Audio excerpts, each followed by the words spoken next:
주시는 진정한 위로를 오늘 함께 나누기를 축복합니다. 고린도후서의 말씀으로 나누기를 원하는데, 사실 우리가 방금 읽을 말씀에서 위로라는 단어가 보이기보다는 이 고난, 막 사형 선고, 막 이렇게 좀 어떻게 보면은 암울한 단어들이 많이 나오는데요. 이 가운데 어떻게 위로가, 하나님의 진정한 위로가 드러나는가? 우리가 오늘 그것을 좀 발견하고 그 은혜 가운데 거하기를 축복하는 것입니다. 추석이 이제 추석 연휴는 사실 시작된 거죠. 그래서 이제 많은 이동이 있고 지금도 이동이 있을 텐데, 추석은 기쁨과 감사의 명절이라는 것을 사실은 누구도 부인하지 않을 것입니다. 그렇지만 그 속내를 들여다보면 늘 기쁨과 감사가 넘치는 명절이라고 자신 있게 말하는 사람도 또 많을까 싶네요. 왜 그렇습니까? 다른 믿지 않는 분들은 내려놓고 믿는 분들 얘기해보고 싶습니다. 가족과 친지들과의 관계가 늘 좋을 수 있나 보면은 이게 쉽지 않은 것 같습니다. 저희 부모님만 해도, 저희 아버지도 장로님이시고 어머니도 권사님이신데, 저희 어머님이 되게 성품도 좋으시고, 제가 이제 주관적인 것이지만 성품도 좋으시고 유하신 분인데도 이 시댁의 형님들 있지 않습니까? 형님들과의 관계가 악한 것은 아닌데 매우 힘들어하는 부분이 아직도 계신 걸 보면서, 그래서 이제 저희 친할머니가 살아계실 때는 다 모였었는데 이제 소천하시고 이후에는 모인 것이 점점 줄어드는 것을 보게 되는 것이죠. 아무래도 모인 것을 부담스러워 하시는 모습, 어려운 관계가 있을 수 있는 것이죠. 그리고 또 더욱 어려운 것은 무엇인가? 이 친지들 가운데 예수님을 모르는 친척들, 예수님을 모르는 가족들이 있을 경우 서로 이해할 수 없는 부분들에서 늘 부딪힐 수밖에 없는, 믿는 분들이 사실은 많이 참게 되겠죠. 이제 더 참고 인내하라고 하시는 주님의 말씀을 쫓아서 그렇게 하려고 노력하겠지만 속은 사실 어떻게 보면 썩어 문드러지는 그러한 것이 사실인데,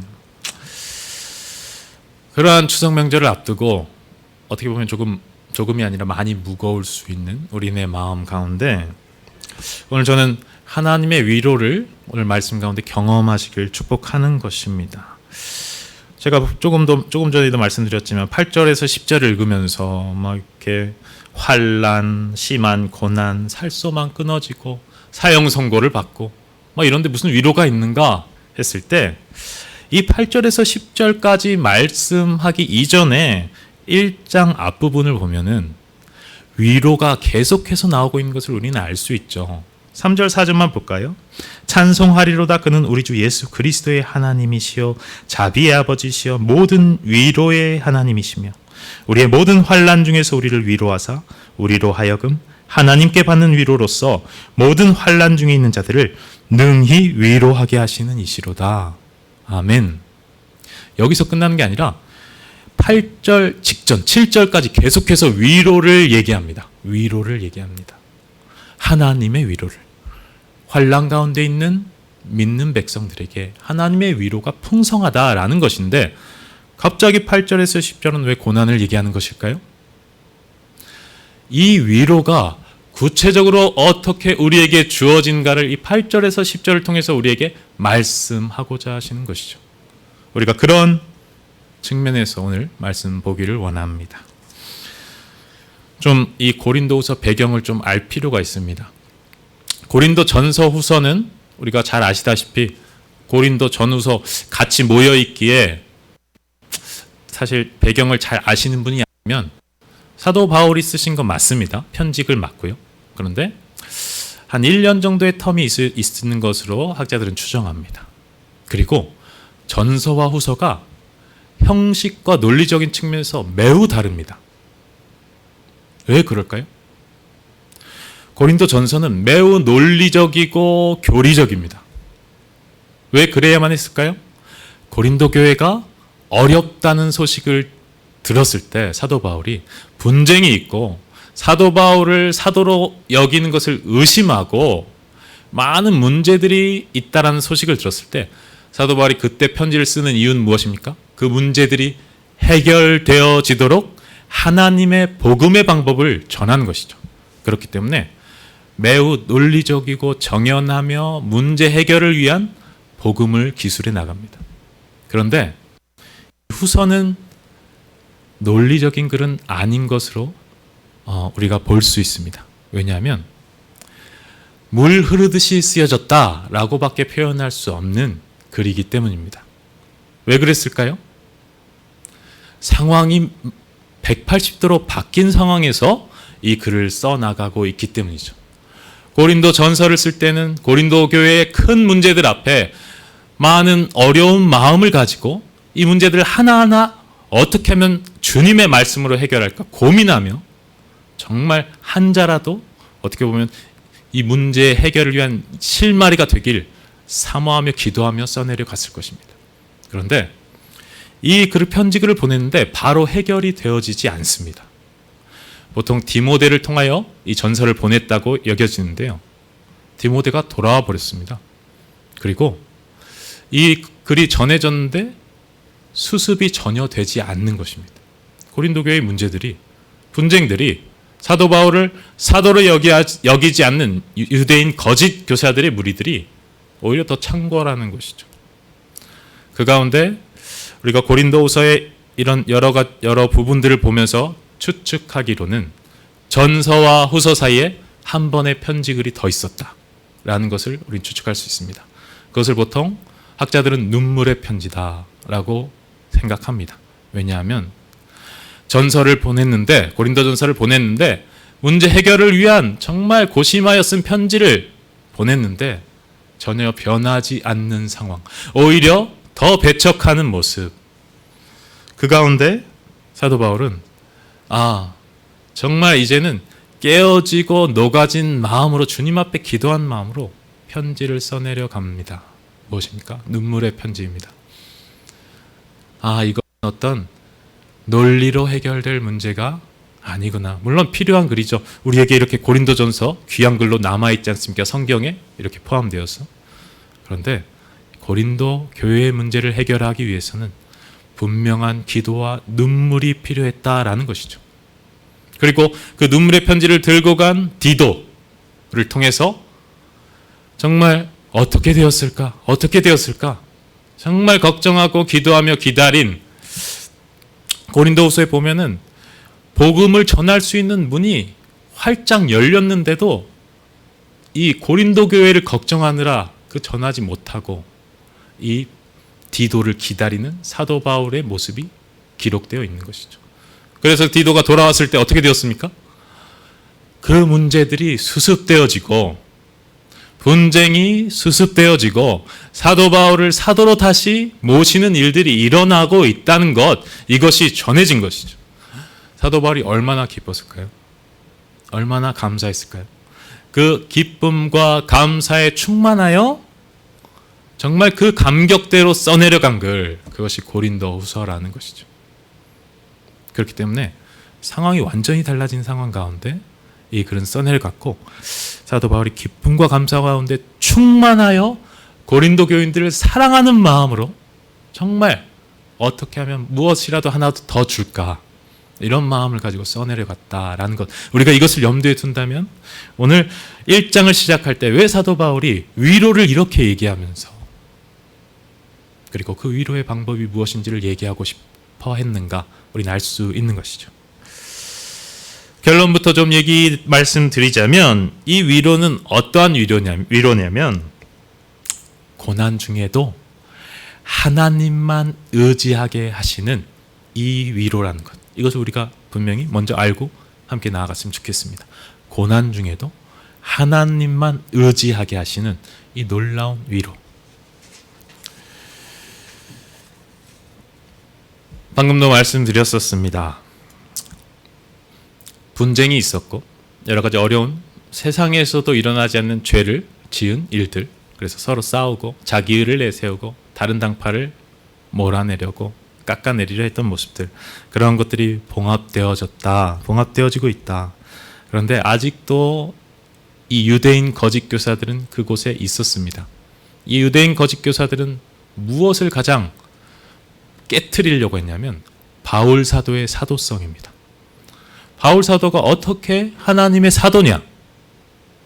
바울 사도가 예수님으로부터 어떻게 사도가 됨을 받았느냐? 바울 사도가 정말 사도라면 어떻게 하나님의 복음을 전하는데 저렇게 고난을 많이 받을 수 있느냐? 하나님의 일을 하는데 왜 저렇게 고난이 많으냐라는 거죠. 하나님의 일을 하면은 하나님께서 형통케 해주셔야 되는 것 아니냐라는 것. 어떻게 보면 사람들이 솔깃할 수 있지 않습니까? 그렇네. 분명히 주님의 사도라면 주님께서 도와주셔서 모든 것이 열려져야 되는 것 아니야? 라는 거죠. 이것을 바울 사도는 오늘 말씀 가운데 깨트리려 하는 것이죠. 그리고 고린도 전서에서는 사실 이것을 자기의 사도성을 온전히 논증할 만한 여유가 없었습니다. 그런데 이제는 그런 감격 가운데 여유가 생긴 것이죠. 자기의 사도성을 논증하며 하나님의 진정한 위로가 무엇인가, 이것을 말할 수 있는 여유. 바울 사도가 깨달은 고난의 의미, 그것은 하나님의 위로였다라는 것입니다. 9절을 좀 보겠습니다. 9절. 우리가 함께 읽었으면 좋겠습니다. 9절입니다. 함께 읽겠습니다. 우리는 우리 자신이 사형 선고를 받은 줄 알았으니 이는 우리로 자기를 의지하지 말고 오직 죽은 자를 다시 살리시는 하나님만 의지하게 하심이라. 아멘. 사실 8절도 우리가 같이 읽었으면 했는데 우선 9절을 읽었는데요. 가장 먼저 눈에 들어오는 단어가 저는 사형 선고였습니다. 사형 선고. 사형 선고 받아보신 분들이 혹시 있나요? 사형 선고. 우리나라는 사형 제도가 있지만 사실은 집행하지 않는 나라로 지금 진행 중이죠. 사형을 선고하지만 그냥 무기징역으로 가는 거죠. 인권적인 측면에서 그렇게 하고 있는데, 그렇다면 법적인 사형 선고는 사실 좀 약하다 싶다면 의학적으로 사형 선고, 사실은 이게 더 우리 가운데 더 다가올 수 있는 것 같습니다. 의학적인 사형 선고. 의사 선생님을 만나러 갑니다. 의사 선생님이 만났는데 이런저런 검사를 조금 했는데 좀 더 정밀하게 검사해 보자. 그리고 정밀하게 검사를 했는데 매우 표정이 안 좋고 죄송합니다. 이렇게 말을 운을 띄우면서 6개월 정도 남았습니다. 라고 하는 사형 선고. 이것이 어디 드라마에만 나온 일이 아니라 사실은 우리 인생 가운데 질병, 여러 가지 사고가 나와는 전혀 무관한 일이라 할 수 없죠. 그럴 때 우리에게도 언제든지 일어날 수 있는 일인데, 사형 선고를 받게 되었을 때 우리는 어떻게 되는가? 저는 이런 사형 선고를 받아본 적은 없습니다. 그렇지만 사형 선고를 받았다고 했을 때 말씀 가운데, 그리고 미루어 상상해 보더라도, 그리고 연배가 있으신 우리 성도님들은 사실은 지인들 어떤 그런 일들을 많이 또 들으셨을 것 같기도 하고요. 그랬을 때 이 사형 선고를 받았을 때 어떻게 됩니까? 사람이 소망이 끊어지는 것이죠. 소망이 끊어지는, 뭔가 무너지는 것이죠. 사실은 우리가 다 죽음을 앞에 두고 살아가는 사람들 아닙니까? 그리고 한치 앞을 내일 일을 알 수 없는 사람들인 것을 우리는 머리로는 알고 있어요. 그리고 언제든지 나도 그 죽음에 처하게 될 것이다, 머리로는 알고 있지만, 그것이 눈앞에 이렇게 다가왔을 때 우리는 그것을 이거 진짜구나 이렇게 체험하면서 많은 것들이 무너지고 끊어지더라라는 것입니다. 사도 바울이 오늘 사형 선고라는 이야기까지 하면서 자신의 고난을 이야기할 때, 사도 바울입니다. 그냥 평범한 평신도도 아니고요. 엄청난 고난 가운데서도 사명 감당하려고 그렇게 애쓴 것을 우리가 사실은 잘 알고 있는 사도 바울. 이 사도 바울이 나 사형 선고 받았다. 더 이상 이제는 죽었구나라는 거죠. 이제는 죽었다. 이제는 죽었다. 하나님께서 이제는 여기까지 하게 하시려나 보다 라고 생각할 정도로 어떻게 보면 삶의 소망을 내려놓게 된 그런 것을 사도 바울이 말하고 있는 것이죠. 그런데 이러할 때 사도 바울이 깨닫게 된 것이 있다라고 고백하는 것입니다. 그렇게 죽음을 눈앞에 두었을 때, 인정했을 때, 나의 죽음을 인정했을 때 분명히 깨닫게 되어지는 것이 무엇인가 봤더니 자기를 의지하는 것이 끊어지더라라는 것입니다. 우리 하나님만 의지하고 살아야 되는 것 믿으시길 축복합니다. 그리고 그렇게 살기를 소망하는 분들이심을 제가 또 믿습니다. 그런데 그렇게 고백하면서도 자기 의지함이 전혀 없다고 자신하실 수 있는 분이 있습니까? 당장 내가 어려운 재정적인 어려움에 처했을 때 바로 무릎을 꿇으며 하나님만 바라보십니까? 아니면 내가 가진 여러 가지 재정적인 것들을 고려하면서 내가 감당할 수 있는 부분을 먼저 감당하려고 하십니까? 사실 먼저 감당하게 되지 않습니까? 물론 많은 훈련과 연단을 받으신 분들은 무릎부터 꿇는 분들도 제가 보기는 했습니다. 그런데 일반적으로는 그렇지 못한 모습들 사실입니다. 자기 의지함이 있을 수밖에 없습니다. 아직도 붙잡을 것이 있습니다. 여러 가지 붙잡는데 그건 사실 다 자기입니다. 자기 의지함입니다. 나에게 연결된 것들, 내가 내 손으로 감당할 수 있는 부분의 것들, 그것을 의지합니다. 그런데 이 죽음을 눈앞에 두고 죽음을 인정하게 되면은 이 자기 의지함이 끊어지더라라는 것입니다. 자기 의지함이 끊어지니까 어떻게 되냐고요? 9절 마지막 부분에 이렇게 말씀합니다. 우리로 자기를 의지하지 말고 오직 죽은 자를 다시 살리신 하나님만 의지하게 하심이라. 아멘. 죽음과 자기 의지함, 이것을 이렇게 뒤집어 버리는 것이죠. 오직 죽은 자 가운데서 살리시는 하나님만 의지하게 되더라. 의지하게 되더라 아닙니다. 의지하게 하심이라. 이게 또 중요합니다. 그렇게 하나님만, 죽은 자도 살리실 수 있는 하나님만 의지하게 하시더라. 왜요? 이젠 죽음을 인정했기 때문에 죽음은 세상 무엇도 어떻게 만들 수 없잖아요. 죽고 나서 살리는 세상에 무엇이 있습니까? 없습니다. 그런데 오직 죽은 자를 살리시는 하나님 밖에 이제 남지 않았기에 하나님을 의지하게 하신다라는 것. 이것이 사도 바울의 고백입니다. 제 얘기를 조금 하고 싶습니다. 죄송합니다. 제가 뭐 대단한 간증이 있는 사람은 아닌데 제가 뭐 군대 얘기를 몇 번 했습니다. 군대에서 약할 때 강함 대신에라는 찬양을, 이 가사를 좀 의지했었습니다. 많이 힘들 때요. 많이 힘들 때. 약할 때 강함 대신에 나의 보배가 되신 주 나의 모든 것. 왜 이걸 의지했냐면 약할 때 강함이 되신다라는 것입니다. 역설. 나는 지금 내 능력으로는 이 군대라는 이곳을 어떻게 할 수가 없습니다. 너무나 괴롭고 이것을 탈출하고 싶은데 그렇게 할 수 있는 능력이 없습니다. 그런데 그렇게 능력 없는 가운데 강함을 주신다는 하나님을 찬양하는 이 가사가 제가 이제 아는 집사님을 통해서 편지로 받게 되었고, 이 찬양의 가사를 붙드는 기억이 있습니다. 저에게는 군대가 극심한 고난이었습니다.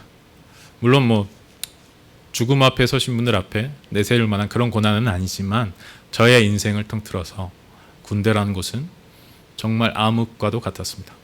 그런데 이 극심한 고난, 사형 선고급이라고 하기엔 죄송하지만 저에게는 그 준하는 그런 고난 가운데 이 고난을 받았을 때 이 위로가 저절로 임하면 참 좋겠는데 고난 받자마자 바로 위로가 따라오고 하나님을 의지하게 되고 이러면 좋겠는데 저절로 그렇게 되지는 않더라 라는 것 사실 다 아실 것입니다.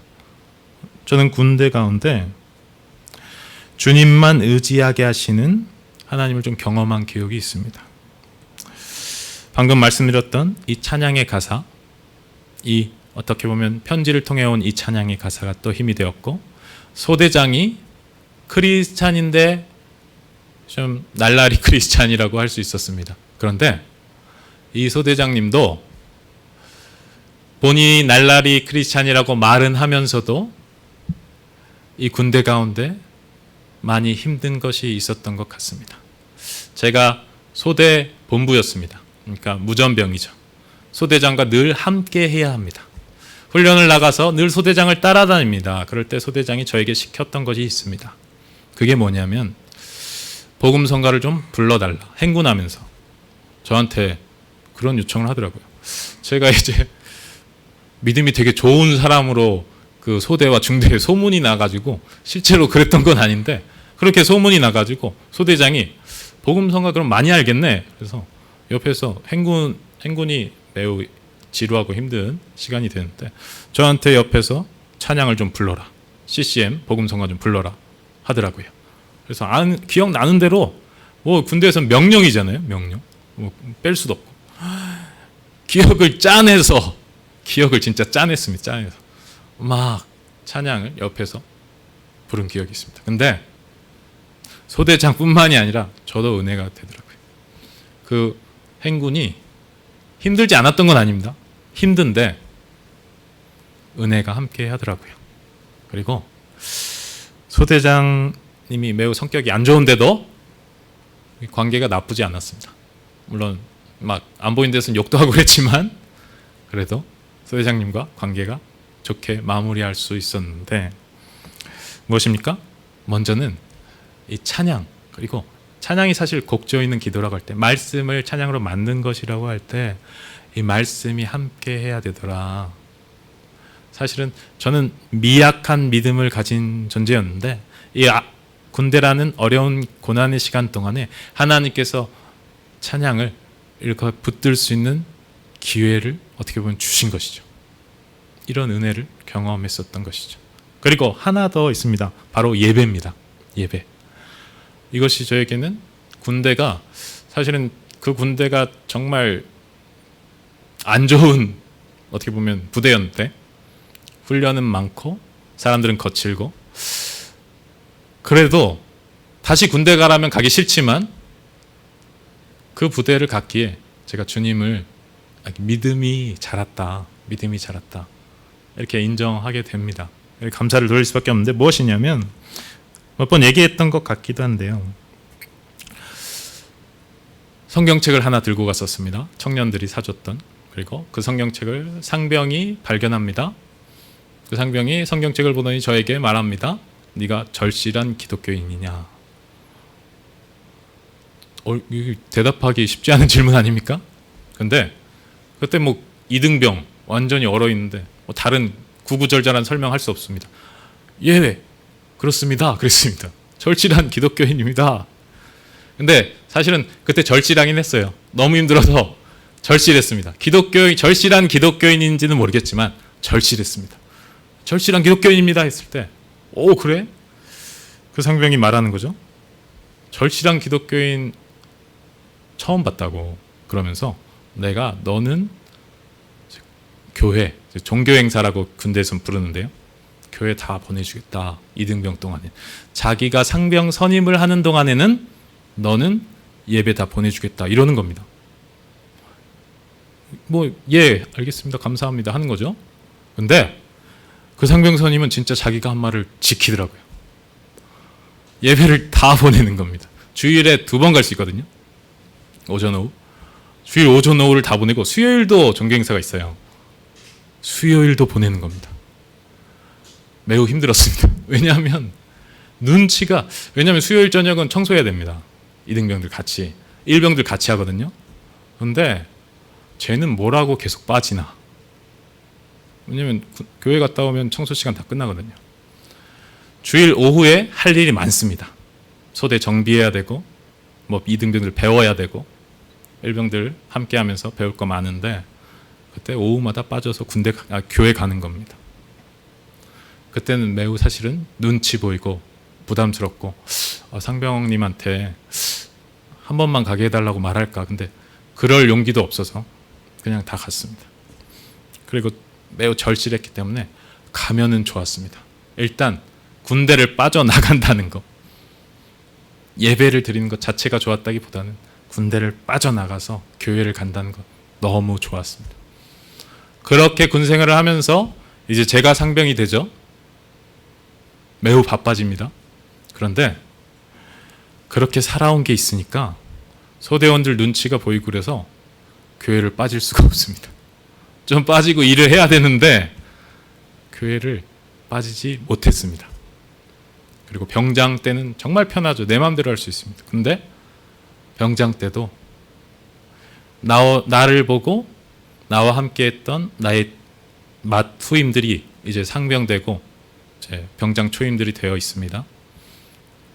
그들의 눈이 무서워서 와, 저 사람도 뭐 힘들 때는 교회 가더니 편해지니까 안 가네, 이런 소리 들을까 봐 그냥 억지로 갔습니다. 어떻게 됐을까요? 이렇게 정말 청년 때도 그렇게 교회 예배 드리지 않았습니다. 군대 가기 전에도. 군대에서 진짜 예배 다 드렸습니다. 정말 재난재해 있을 때 빼고는 다 드렸습니다. 그리고 전역을 했습니다. 전역 후의 삶이 이어집니다.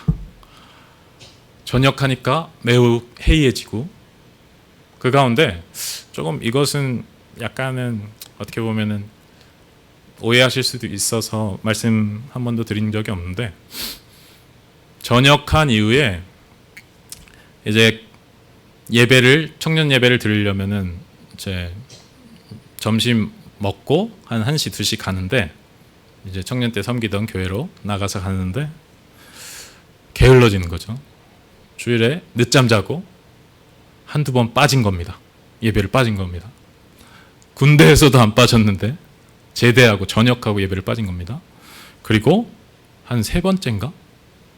그날도 늦잠을 자고 아이고 늦었구나 하고 안 가려고 게으름 부리고 있을 때, 제가 가위를 잘 눌린 경험이 없는데 그때 심하게 가위를 눌렸습니다. 그리고 가위 눌리면 이제 주기도문 외워야 된다, 이런 생각은 가지고 있었어요. 주기도문을 외우려고 하는데 주기도문도 잘 기억이 안 나요. 주기도문을 막 외우려고 노력하는 가운데 몸이 조금 움직이는 거예요. 그래서 누워있다가 몸을 뒤집었습니다. 그런데 이불에 제 얼굴이 딱 파묻혔는데 숨이 안 쉬어지는 거예요. 숨이. 이거 되게 주관적인 겁니다. 너무 이렇게 다 그렇게 들으시지 마시고. 근데 저는 그때 와 이거 죽는 거 아니야? 이런 생각했습니다. 그리고 예배 안 드려서 그런가? 이런 생각했습니다. 엄청 두려웠습니다. 정말 쥐어짜내서 주기도문을 외웠고 몸이 풀렸고 늦었지만 그때 준비해서 교회 예배를 드리러 갔습니다. 그리고는 교회 모든 사람들이 와 정말 군대를 갔다 와야 된다 라고 할 정도로 군대 가기 이전에 저의 신앙의 삶과 군대 갔다 온 이후에 저의 신앙의 삶은 매우 달라졌습니다. 근데 군대를 갔다 와서가 아니라 군대에서 예배를 드려서 그런 거구나 라는 것을 그때도 몰랐는데 그때로부터 한 10년 지나고 깨닫게 하시더라고요.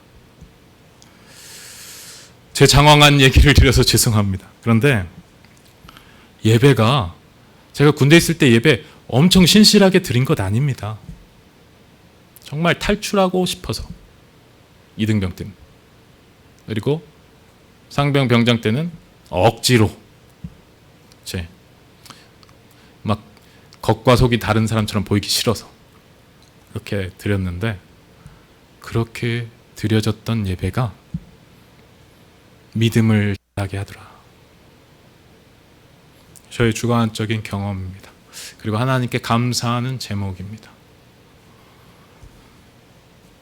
극심한 고난의 상황 가운데 저절로 믿음이 자라고 하나님의 위로를 경험할 수 있다면 좋겠지만 저절로 되는 것 아니더라고요. 물론 하나님께서 인도해 주십니다. 그런데 그것을 붙잡아야 합니다. 말씀 가운데 가까이 나아가고 주님을 찬양하며 예배 드려야 하더라고요.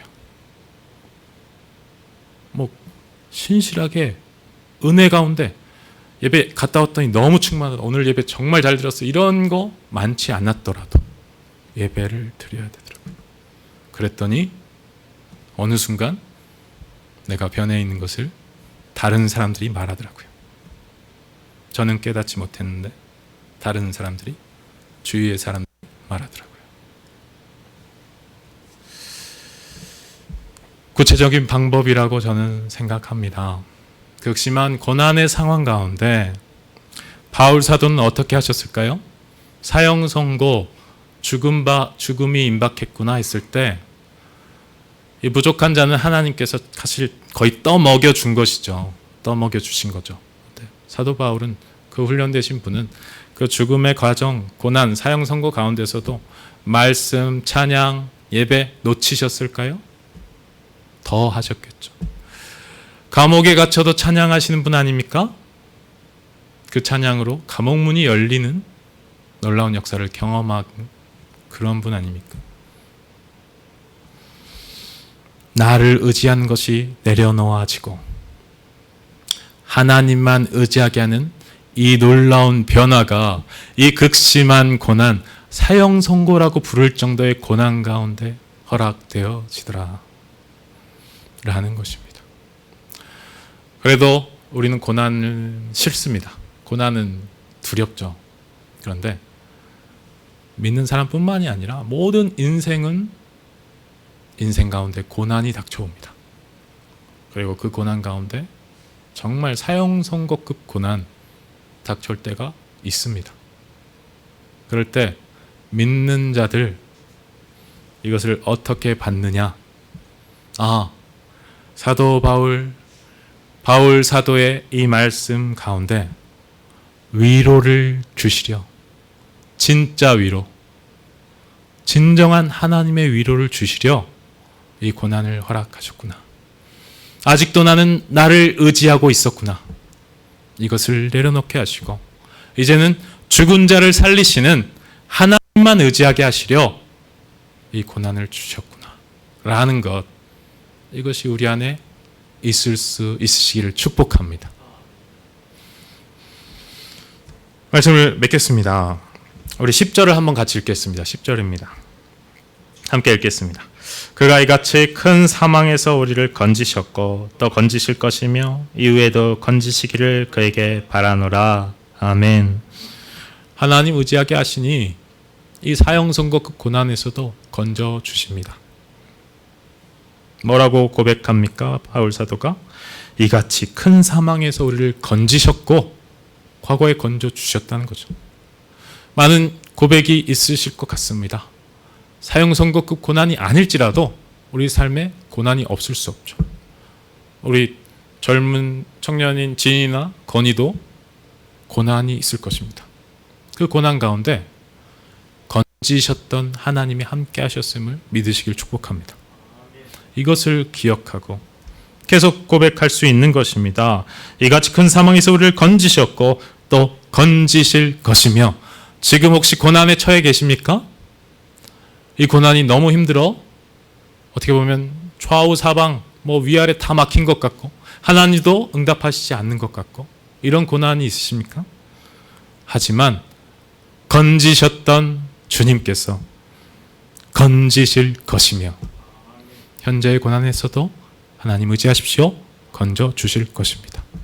그리고 이후에도 건지시기를 그에게 바라노라. 우리의 소망 아닙니까? 우리를 건지시길 기뻐하시는 하나님께서 우리의 간구를, 그 기도함을 기다리고 계십니다. 건져 주십시오, 주님. 건져 주십시오, 주님. 그 주님을 경험할 때 말로 할 수 없는 위로가, 세상이 줄 수 없는 위로가, 어떻게 누구에게 말해주고 싶고 표현해주고 싶은데 그렇게 다 할 수 없는 위로가, 하나님의 진정한 위로가 임할 것임을 믿습니다. 이미 이 위로를 많이 경험하셨을 것 같습니다. 추석 연휴간에도 부담이 계십니까? 혹시 고난이 기다리고 있는 것 같으십니까? 주님 의지하십시오. 나를 의지하지 마시고. 나는 능력이 없잖아요. 내가 무슨 관계의 능력으로 그 관계를 회복하겠습니까? 내가 무슨 능력으로 그를 예수 믿게 하겠습니까?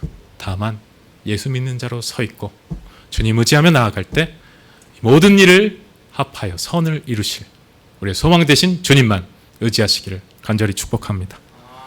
기도하겠습니다. 하나님 아버지 감사합니다. 오늘 주님 은혜 가운데 이 호찬양